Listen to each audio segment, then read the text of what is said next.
నమస్కారం ETV news కు స్వాగతం ముఖ్యాంశాలు విశాఖ ఉక్కు కర్మాగారానికి కేంద్రం ఊపిరి నేడు 11,500 కోట్ల ప్యాకేజీపై అధికారిక ప్రకటన ఫలించిన చంద్రబాబు మంత్రాంగం నేడు ఏపీ మంత్రివర్గ సమావేశం గ్రామ సచివాలయాల ఉద్యోగుల హేతుబద్ధీకరణపై చర్చ పలు సంస్థలకు భూ కేటాయింపులపై నిర్ణయం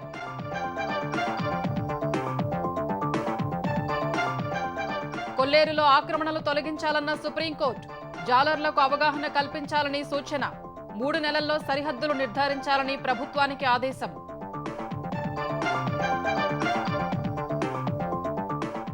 కృష్ణా జలాల అంశంపై బ్రిజేష్ ట్రైబ్యునల్ కీలక నిర్ణయం తొలుత వాటాల పంపిణీపై వాదనలు వచ్చే నెల 19 నుంచి విచారణ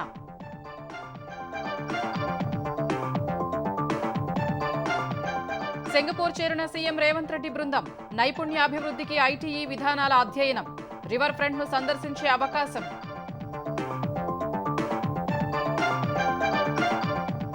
ఫార్ములా ఈ రేసులో కేటీఆర్ ను ప్రశ్నించిన ఈడీ డబ్బు చెల్లింపునకు తానే ఆదేశించినట్లు అంగీకారం నిబంధనల బాధ్యత అధికారులదే అన్నట్లు సమాచారం సైఫ్ అలీ ఖాన్ పై దాడి కేసులో దర్యాప్తు ముమ్మరం ₹1 కోటి డిమాండ్ చేసిన దుండగుడు నిందితుడిని పట్టుకునేందుకు 20 బృందాలు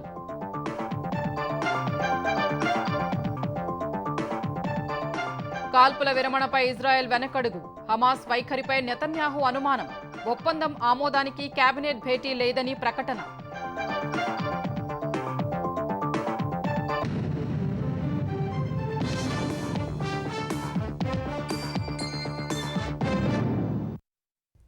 విశాఖ ఉక్కు కర్మాగారం కష్టాలు తీరనున్నాయి పీకల్లోతు ఆర్థిక ఇబ్బందుల్లో కూరుకుపోయిన స్టీల్ ప్లాంట్కు కేంద్రం 11,500 కోట్ల ప్రత్యేక ఆర్థిక ప్యాకేజీ అందించనుంది ఆర్థిక వ్యవహారాల కేబినెట్ కమిటీ ఆమోదముద్ర వేయగా ఇవాళ కేంద్ర మంత్రులు అధికారికంగా ప్రకటించనున్నారు ఆర్థిక ఇబ్బందుల్లో ఉన్న విశాఖ ఉక్కు కర్మాగారానికి కేంద్ర ప్రభుత్వం కొత్త ఊపిరులు ఊదబోతోంది విశాఖ ఉక్కు కర్మాగారం పునరుజ్జీవనానికి 11,500 కోట్ల భారీ ప్యాకేజీ అందించనున్నట్లు సమాచారం దీనికి గురువారం ప్రధాని మోదీ ఆధ్వర్యంలో జరిగిన ఆర్థిక వ్యవహారాల కేబినెట్ కమిటీ సమావేశంలో ఆమోద ముద్ర వేసినట్లు తెలిసింది నేడు కేంద్ర మంత్రులు కుమారస్వామి రామ్మోహన్ నాయుడు అధికారికంగా ప్రకటించే అవకాశం ఉంది విశాఖ ఉక్కు కర్మాగారానికి పూర్వ వైభవం తీసుకొచ్చేందుకు ముఖ్యమంత్రి చంద్రబాబు ప్రత్యేక శ్రద్ధ తీసుకున్నారు ఆయన పలుమార్లు ఢిల్లీ వెళ్లి కేంద్ర మంత్రులతో చర్చలు జరిపారు ఇటీవల ప్రధానిని కలిసి విశాఖ ఉక్కుకు అవసరమైన ఆర్థిక సాయం అందించాలని కోరారు దీనిపై విభిన్న కోణాల్లో చర్చించిన అనంతరం కేంద్ర ఆర్థిక వ్యవహారాల కేబినెట్ కమిటీ ఈ ప్యాకేజీకి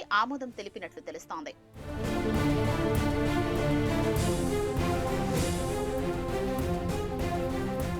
ఏటా 7.3 మిలియన్ టన్నుల ఉక్కు ఉత్పత్తి సామర్థ్యం ఉన్న విశాఖ ఉక్కు కర్మాగారం నష్టాల్లో కూరుకుపోయింది 2023-24లో 4,848 కోట్ల రూపాయలు 2022-23లో 2,858 కోట్ల రూపాయల నష్టం మూటగట్టుకుంది వర్కింగ్ క్యాపిటల్ కోసం చేసిన అప్పులు పెరగడంతో ప్లాంటు నష్టాల్లోకి జారిపోయింది సీఎం చంద్రబాబు ప్రత్యేక శ్రద్ధ తీసుకుని కేంద్ర పెద్దలతో పలు దఫాలుగా చర్చలు జరిపారు ఉక్కు శాఖ మంత్రి కుమారస్వామి ప్లాంటును సందర్శించారు కర్మాగారం మళ్లీ నిలదొక్కుకోవాలంటే 18,000 కోట్లు అవసరమని ఆ సమయంలో విశాఖ ఎంపీ శ్రీభరత్ తెదేపా రాష్ట్ర అధ్యక్షుడు పల్లా శ్రీనివాసరావు కార్మిక సంఘాల నేతలు ఆయనకు విన్నవించారు ఆ తర్వాత కొన్ని రోజులకే కేంద్ర ఉక్కు శాఖ ఎమర్జెన్సీ అడ్వాన్స్ ఫండ్ కింద జీఎస్టీ చెల్లింపులకు 500 కోట్లు ముడి సరుకుకు సంబంధించి బ్యాంకు అప్పుల చెల్లింపులకు 1,150 కోట్ల రూపాయల చొప్పున 2 విడతల్లో సాయం చేసింది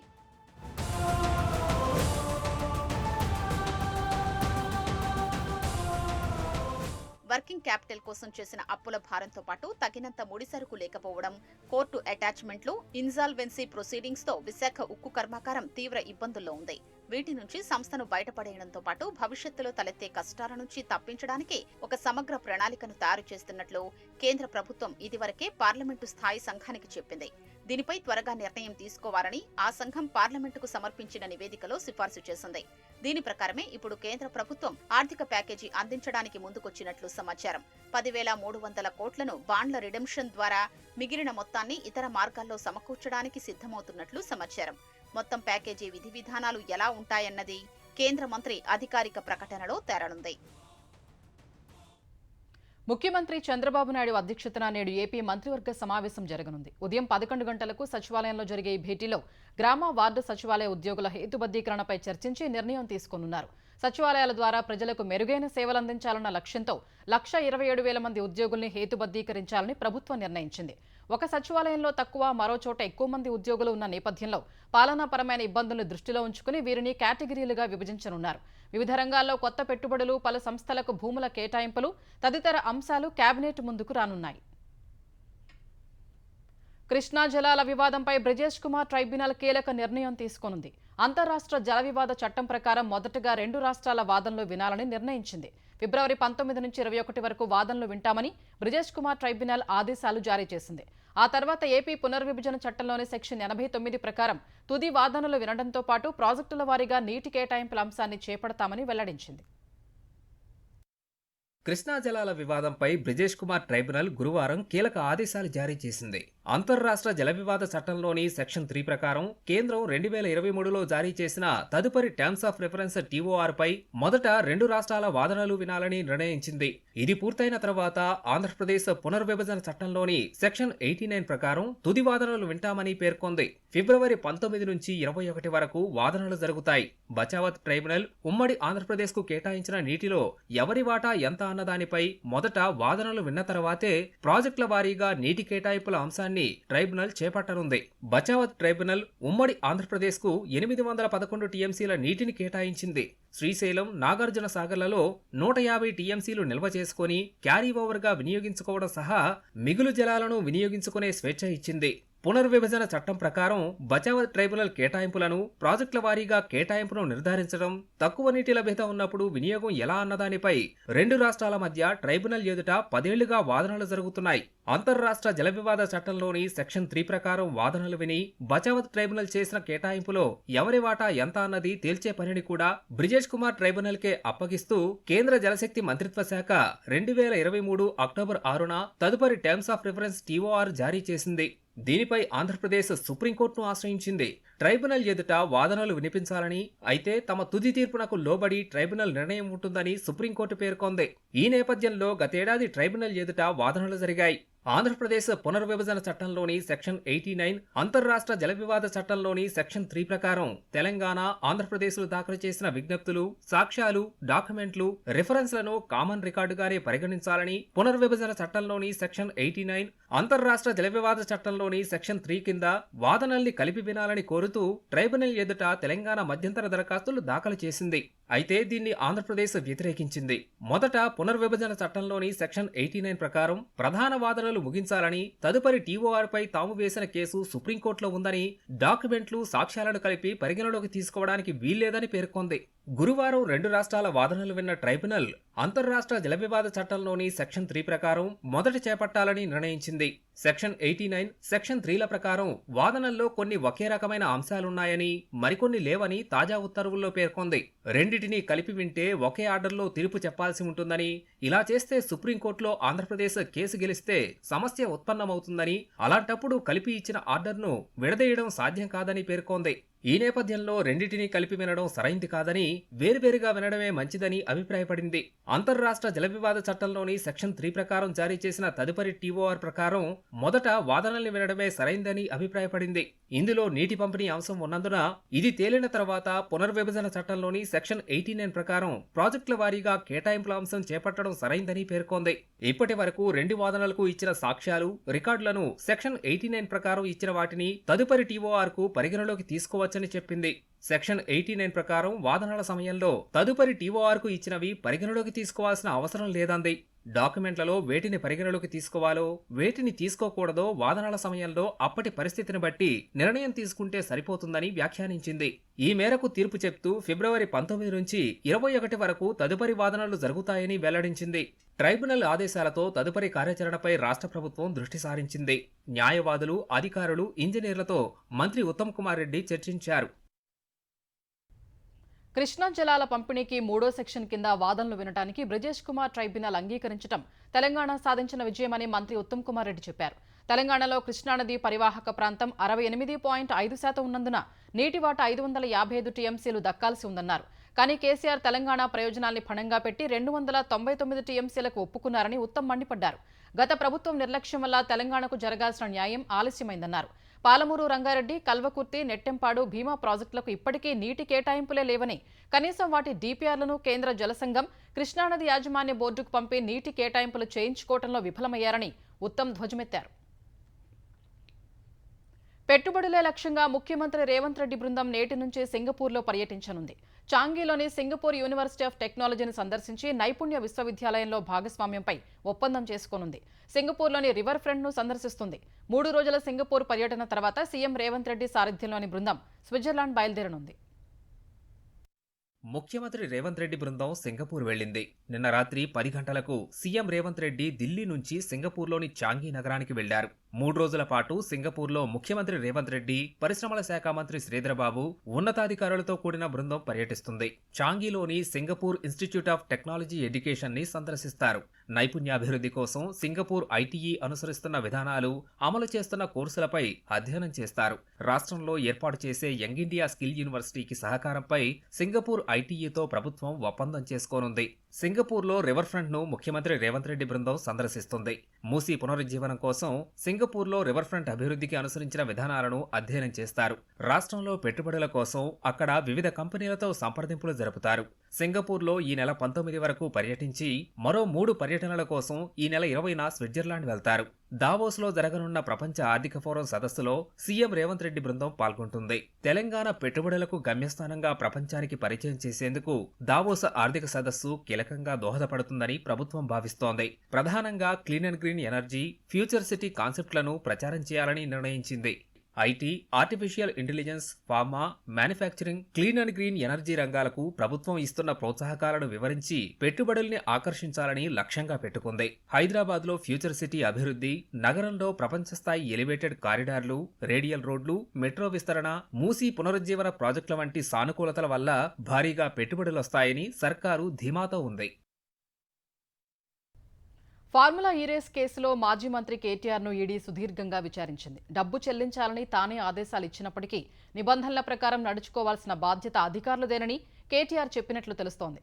విదేశీ సంస్థకు నిధుల చెల్లింపు కోసం ఆర్బీఐ అనుమతి తీసుకోకపోవడం సమన్వయ లోపమే తప్ప అందులో ఎలాంటి దురుద్దేశం లేదని చెప్పినట్లు సమాచారం. రాజకీయ ప్రకంపనలు సృష్టిస్తున్న ఫార్ములా ఈ రేసు కేసును దర్యాప్తు చేస్తున్న ఎన్ఫోర్స్మెంట్ డైరెక్టరేట్ ఈడీ మాజీ మంత్రి కేటీఆర్ ను 8 గంటల పాటు సుదీర్ఘంగా ప్రశ్నించింది. విదేశీ సంస్థకు నిధుల బదిలీ, ఫెమా నిబంధనల ఉల్లంఘన అంశాలపై ఆరా తీసింది. అనంతరం కేటీఆర్ వాంగ్మూలం నమోదు చేసింది. గురువారం ఉదయం 10:30కు ఈడీ కార్యాలయానికి వెళ్లిన కేటీఆర్ సాయంత్రం 6:30 గంటలకు తిరిగొచ్చారు. విచారణకు ముందు కేటీఆర్ ఫోన్ తీసుకున్న అధికారులు వచ్చేటప్పుడు తిరిగిచ్చారు. ఫార్ములా ఈ రేసు నిర్వహణ సంస్థకు నిధులు ఇవ్వాలని తాను ఆదేశాలు ఇచ్చినప్పటికీ నిబంధనల ప్రకారం నడుచుకోవాల్సిన బాధ్యత అధికారులదేనని కేటీఆర్ చెప్పినట్లు తెలుస్తోంది. ఫార్ములా ఈ ఆపరేషన్స్ కు డబ్బు చెల్లించాలని చెప్పింది తానేనని ఒప్పుకున్న ఆయన మిగతా వ్యవహారం పర్యవేక్షించాల్సిందే సంబంధిత అధికారులేనని స్పష్టం చేసినట్లు సమాచారం. విదేశీ సంస్థకు నిధుల చెల్లింపు విషయమే ఆర్బీఐ అనుమతి తీసుకోకపోవడం సమన్వయ లోపంతో జరిగిందే తప్ప అందులో దురుద్దేశం లేదని చెప్పినట్లు తెలుస్తోంది. తెలంగాణకు పెట్టుబడులు ఆకర్షించే ఉద్దేశంతోనే ఫార్ములా ఈ రేసు నిర్వహణ తలపెట్టామని, ఇలాంటి అవకాశం కొన్ని నగరాలకే వస్తుందని, సమయాభావం వల్ల రెండో రేసు నిర్వహణకు సంబంధించి అవసరమైన అనుమతులు తీసుకోలేదని ఈడీ అధికారులకు కేటీఆర్ చెప్పినట్లు తెలుస్తోంది. రేసు నిర్వహణ సంస్థ ఎఫ్ఈఓ తొందర పెట్టిందని, గడువులోపు ఫీజు చెల్లించకపోతే హైదరాబాద్ ను తప్పిస్తారనే ఉద్దేశంతోనే ఆగమేఘాలపై డబ్బు చెల్లించాల్సి వచ్చిందని, ఉన్న కొద్దిపాటి సమయంలో మంత్రిమండలి అనుమతి తీసుకోవడం సాధ్యం కాలేదని కేటీఆర్ చెప్పినట్లు సమాచారం. పురపాలక, పట్టణాభివృద్ధి మంత్రిత్వ శాఖల్ని నిర్వహిస్తున్నందున రేసు నిర్వహణకు సంబంధించిన అన్ని వ్యవహారాలు తానే పర్యవేక్షించారని కేటీఆర్ అంగీకరించినట్లు సమాచారం. రేసు నిర్వహణ, నిధుల చెల్లింపులకు సంబంధించి అంశాలు పురపాలక శాఖ, పట్టణాభివృద్ధి సంస్థ ఎఫ్ఈఓకు మధ్య జరిగిన ప్రత్యుత్తరాలు పరిశీలిస్తే తెలుస్తుందని పేర్కొన్నట్లు తెలుస్తోంది. డబ్బు కూడా సరాసరి హెచ్ఎండిఏ నుంచి ఎఫ్ఈఓ ఖాతాలో జమయ్యాయని, ఆ వివరాలు కూడా అధికారికమేనని కేటీఆర్ వివరించినట్లు సమాచారం. రిజర్వ్ బ్యాంకు అనుమతి తీసుకోకపోవడం మాత్రం సమన్వయ లోపమే తప్ప ఎలాంటి దురుద్దేశం లేదని చెప్పినట్లు తెలుస్తోంది. ఈ వ్యవహారంలో ఎక్కడా అవినీతి, అక్రమాలు, అధికార దుర్వినియోగం జరగలేదని, ఎప్పుడు పిలిచినా అప్పుడు విచారణకు వస్తానని కేటీఆర్ ఈడీకి చెప్పినట్లు సమాచారం. కొల్లేరు ఆక్రమణల్ని ఉక్కుపాదంతో అణిచివేయడంతో పాటు భవిష్యత్తులో పునరావృతం కాకుండా చర్యలు చేపట్టాలని సుప్రీంకోర్టు ఆదేశించింది. అదే సమయంలో జాలర్ల జీవనోపాధికి ఇబ్బంది ఉండబోదని వారికి అవగాహన కల్పించాలని సుప్రీంకోర్టు న్యాయమూర్తి జస్టిస్ బిఆర్ గవాయ్ నేతృత్వంలోని త్రిసభ్య ధర్మాసనం నిర్దేశించింది. కొల్లేరులోకి చెత్త, మురుగునీరు రాకుండా కఠిన చర్యలు తీసుకోవాలని, 3 నెలల్లోపు సరిహద్దుల్ని ఖరారు చేయాలని ఏపీ ప్రభుత్వానికి సూచించింది. కొల్లేరు సంరక్షణ కోసం 2006 ఏప్రిల్ 10న సుప్రీంకోర్టు జారీ చేసిన ఉత్తర్వుల్ని ఉల్లంఘిస్తున్న ప్రభుత్వాధికారులపై కోర్టు ధిక్కరణ చర్యలు తీసుకోవాలని కోరుతూ కాకినాడకు చెందిన మృత్యుంజయరావు గతేడాది సెప్టెంబర్ 1న పిటిషన్ దాఖలు చేశారు. అప్పటి సీఎస్ నీరబ్ కుమార్ ప్రసాద్ను ప్రతివాదిగా చేరుస్తూ దాఖలు చేసిన పిటిషన్పై విచారించిన justice BR Gavai, justice Augustine George Masih, justice K Vinod చంద్రన్లతో కూడిన ధర్మాసనం ఈ మేరకు ఉత్తర్వులు జారీ చేసింది. జేఈఈ మెయిన్స్ పరీక్ష రాస్తున్న విద్యార్థులకు లద్దాఖ్లో పేపర్ 1, విశాఖలో పేపర్ 2 పరీక్షా కేంద్రం కేటాయించడంపై విమర్శలు వ్యక్తమవుతున్నాయి. పశ్చిమ గోదావరి జిల్లా భీమవరానికి చెందిన తేజాచరణ్, సాయి లోకేష్ జేఈఈ మెయిన్స్ కు దరఖాస్తు చేసుకున్నారు. వారు ఐచ్ఛికంగా పెట్టుకున్న కేంద్రాలు కాకుండా పేపర్ 1కి లద్దాఖ్, పేపర్ 2కు విశాఖ పరీక్ష కేంద్రం కేటాయించారు. ఈ విషయమై ఎన్టీఆర్ను సంప్రదించినప్పటికీ ఫలితం లేదని బాధితులు తెలిపారు. కేంద్ర మంత్రి భూపతిరాజు శ్రీనివాస వర్మ, మంత్రి నారా లోకేష్ స్పందించి తమకు న్యాయం జరిగేలా చూడాలని విద్యార్థులు, వారి తల్లిదండ్రులు కోరుతున్నారు. సెంటర్స్ కింద దగ్గరగా ఉన్న భీమవరం, ఏలూరు, తాడేపల్లిగూడెం, రాజమండ్రి సెంటర్ పెట్టుకున్నాం. అయితే ఇక్కడ నుంచి దాదాపు 3000 కిలోమీటర్ల దూరంగా ఉన్న కార్గిల్ నడక పడడం నాకు చాలా బాధగా ఉంది. 29వ తారీఖున బీటెక్ ఎగ్జామ్ కార్గిల్లో వేశారు. 30వ తారీఖున వైజాగ్ లో బీఆర్కి ఎగ్జామ్ ఇచ్చారు. అలా ఫ్లైట్ మీద వెళ్ళినా అంత దూరం మనం వెళ్ళలేము. మా తల్లిదండ్రులు ఎంతో కష్టపడి నన్ను చదివించారు. నేను మెయిన్స్ బాగా రాసి ఎన్ఐటి, ఐఐటి కొడదామని ఎంతో కలగన్నాను. కానీ ఇలా అవుతుందని నేను అనుకోలేదు. కరీంనగర్ జిల్లా గంగాధర మండలం బూరుగుపల్లిలో చొప్పదండి మాజీ ఎమ్మెల్యే రవిశంకర్ ఇంటిపై యువజన కాంగ్రెస్ శ్రేణులు దాడికి యత్నించడం ఉద్రిక్తతలకు దారితీసింది. సమాచారం అందుకున్న పోలీసులు వారిని అడ్డుకున్నారు. ఎమ్మెల్యే మేడిపల్లి సత్యంపై అనుచిత వ్యాఖ్యలు చేశారని ఆరోపిస్తూ యువజన కాంగ్రెస్ కార్యకర్తలు నినాదాలు చేశారు. ఆందోళనకారుల్ని పోలీసులు అదుపులోకి తీసుకుని ఠాణాకు తరలించారు. ఈ ఘటనను బీఆర్ఎస్ కార్యనిర్వాహక అధ్యక్షుడు కేటీఆర్ ఖండించారు. సమస్యలపై ప్రశ్నించిన బీఆర్ఎస్ నేత ఇంటిపై దాడికి యత్నించడం దుర్మార్గమని విమర్శించారు. దాడులకు ముగింపు పలకకుంటే కాంగ్రెస్ కు ప్రజాక్షేత్రంలో గుణపాఠం తప్పదని కేటీఆర్ హెచ్చరించారు. దేశంలో ఎస్సీ వర్గీకరణకు సుప్రీంకోర్టు అనుకూలంగా తీర్పిచ్చిన తర్వాత కూడా తెలంగాణ ప్రభుత్వం అమలు చేయకపోవడం వల్ల మరోసారి రోడ్డెక్కాల్సిన పరిస్థితులు ఏర్పడ్డాయని ఎంఆర్పీఎస్ వ్యవస్థాపక అధ్యక్షుడు మందకృష్ణ మాదిగ అన్నారు. ఫిబ్రవరి 7న హైదరాబాద్లో చేపడుతున్న 1000 గొంతులు 1,00,000 డప్పుల సభను జయప్రదం చేయాలని ఖమ్మం జిల్లా ఏన్కూరులో నిర్వహించిన సన్నాహక సమావేశంలో ఆయన పాల్గొన్నారు. రేవంత్ ప్రభుత్వం ఎస్సీలకు అన్యాయం చేస్తోందని మందకృష్ణ ఆరోపించారు. ఎస్సీ వర్గీకరణకు అనుకూలంగా తీర్పు వస్తే ఆ తీర్పును అంగీకరించమని చెప్పి వాళ్ళు అంటారు. సుప్రీంకోర్టు తీర్పు మనకు అనుకూలంగా రావడంతో ఇక వర్గీకరణ జరుగుతుందని మొదటి అభిప్రాయం. రెండో అభిప్రాయం ఏంటిది? గౌరవ ముఖ్యమంత్రి రేవంత్ రెడ్డి గారు నిండు శాసనసభలో ఆగస్టు 1 సుప్రీంకోర్టు తీర్పు వచ్చిన గంటలోపే అసెంబ్లీ ప్రకటన చేశారు. ఎస్సీ వర్గీకరణకు కాంగ్రెస్ ప్రభుత్వం అనుకూలం, సుప్రీంకోర్టు తీర్పును స్వాగతిస్తున్నాం. ఆ ప్రకటన మాదిగల్లో చాలా సంతోషాన్ని ఇచ్చింది. కానీ అక్కడనే వాళ్ళ పలుకుబడిని ప్రయోగించుకుంటూ వస్తున్నారు. సంక్రాంతి పండుగకు సొంతూళ్లకు వెళ్లిన వారు తిరిగి హైదరాబాద్ బాటపట్టారు. దీంతో విజయవాడ హైదరాబాద్ రహదారిపై వాహనాల రద్దీ ఒక్కసారిగా పెరిగింది. గత 2 రోజుల్లో 95,000 వాహనాలు వెళ్లినట్లు చెప్పిన అధికారులు ట్రాఫిక్ కు అంతరాయం కలగకుండా చర్యలు తీసుకున్నట్లు తెలిపారు. చిట్యాల, అంకిరెడ్డిపాలెం, చౌటుప్పల్, తూప్రాన్పేట, ఆందోల్ మైసమ్మ టెంపుల్ వద్ద వాహనాల రద్దీని ఎప్పటికప్పుడు క్రమబద్దీకరిస్తున్నట్లు చెప్పారు. ఈ మార్గంలో ట్రాఫిక్ పోలీసులతో పాటు టోల్ ప్లాజా సిబ్బందికి పలు సూచనలు చేసినట్లు చౌటుప్పల్ ఏసీపీ మధుసూదన్ రెడ్డి తెలిపారు.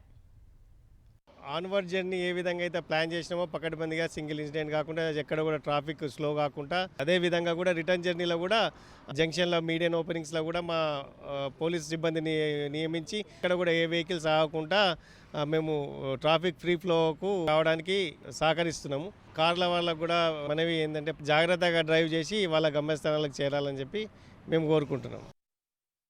గాజాలో కాల్పుల విరమణ ఒప్పందంపై ఇజ్రాయెల్ వెనక్కి తగ్గినట్లు తెలుస్తోంది. కాల్పుల విరమణ ఒప్పందం ఆమోదం కోసం కేబినెట్ సమావేశం కావటం లేదని ఇజ్రాయెల్ ప్రధాని నెతన్యాహు చెప్పడం అందుకు బలాన్నిస్తోంది.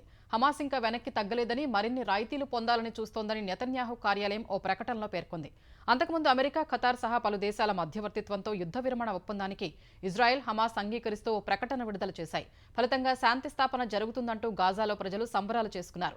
భారత్, అమెరికా సహా కాల్పుల విరమణ ఒప్పందాన్ని ప్రశంసించాయి. ఈ నెల 19 నుంచి కాల్పుల విరమణ ఒప్పందం అమల్లోకి రావాల్సి ఉంది. మరోవైపు గాజా పట్టీలో ఇజ్రాయెల్ భీకర దాడులు చేసింది. అందులో 72 మందికి పైగా పాలస్తీనియన్లు మృతి చెందారు. బాలీవుడ్ నటుడు సైఫ్ అలీ ఖాన్ పై జరిగిన కత్తిపోట్ల ఘటనపై పోలీసులు దర్యాప్తు ముమ్మరం చేశారు. ఆయనపై కత్తితో దాడి చేసిన దుండగుడు ₹1 కోటి ఇవ్వాలని డిమాండ్ చేసినట్లు పోలీసులు గుర్తించారు. సైఫ్ కుమారుడు జహంగీర్ ఉండే గదివైపు వస్తున్న దుండగుడిని నర్సు ఎలియామా ఫిలిప్స్ గుర్తించింది. రాత్రి 2 గంటలకు శబ్దం కావడంతో ఆమెకు మెలకు వచ్చింది. బిడ్డను చూసేందుకు కరీనా కపూరే వచ్చి ఉంటుందని భావించింది. అనుమానం వచ్చి దగ్గరకు వెళ్లగా శబ్దం చేయొద్దని దుండగుడు బెదిరించాడు. ₹1 కోటి ఇవ్వాలని డిమాండ్ చేసినట్లు నర్సు పేర్కొంది. పట్టుకునేందుకు ప్రయత్నించగా నర్సు మణికట్టుపై దుండగుడు కత్తితో పొడిచాడు. అలికిడి కావడంతో అక్కడికి వచ్చిన సైఫ్ అలీ ఖాన్ దుండగుడిని పట్టుకోపోగా ఆయనపై కూడా దాడి చేసినట్లు పోలీసులు చెప్పారు. దుండగుడిని పట్టుకునేందుకు 20 బృందాలను ఏర్పాటు చేసినట్లు పోలీసులు తెలిపారు.